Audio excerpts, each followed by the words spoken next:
Finally Sajim তার স্বপ্নের সাইকেলটা নিয়ে নিল। আর এটা ছিল সাইকেল কেনার দ্বিতীয় দিন।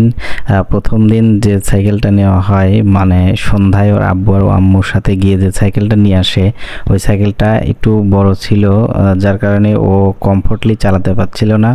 পরে আমি চিন্তা ভাবনা করে দেখলাম যে আসলে সাজিম তো ঠিকমতো চালাতে পারছে না, তো কি করা যায়। এরপরে দ্বিতীয় দিন আমি শোরুমে চলে যাই। এরপরে ও যেটা কমফোর্টলি চালাতে পারবে সেটাই নেওয়া হয়। ফার্স্টে এটা নেওয়া হয়েছিল, কিন্তু এটাও কমফোর্টলি চালাতে পারতো না। দ্বিতীয় দিন গিয়ে ওর সাইজের, মানে ও কমফোর্টলি চালাতে পারবে, ওকে শোরুমে ছেড়ে দেই যে তোমার কোনটা ঠিকভাবে তুমি চালাতে পারো। তো তারপরে এগুলা ও খুব সুন্দরভাবে চালাতে পারছিল নিজে নিজেই। তো এখানে যাওয়ার পর তো একের পর এক এটা ওটা মানে সবগুলাই চালানো শুরু করে দেয়। কমফোর্টলি যেটা চালাতে পারছিল সেটা নেওয়া হয়। নেওয়ার পরে ওটা কাজ করতে দিয়ে ও শোরুমের মধ্যে ঘুরতেছিল, আর আমি একটু ঘুরে ঘুরে দেখতেছিলাম।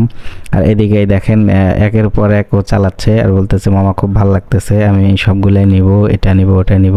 মেনলি এটা নেওয়ার পরে ও মানে খুবই খুশি হয়েছিল আর খুবই এক্সাইটেড সে, কারণ ও কমফোর্টলি নিজে নিজে চালাতে পারছিল। আর বাচ্চারা তো ওদের কমফোর্টের কথা ওরা বলতেও পারবে না, বুঝতে পারবে না। সেটা আপনাকে ডিসাইড করতে হবে যে আপনার বাচ্চাকে আপনি কিভাবে কমফোর্টের মধ্যে রাখবেন।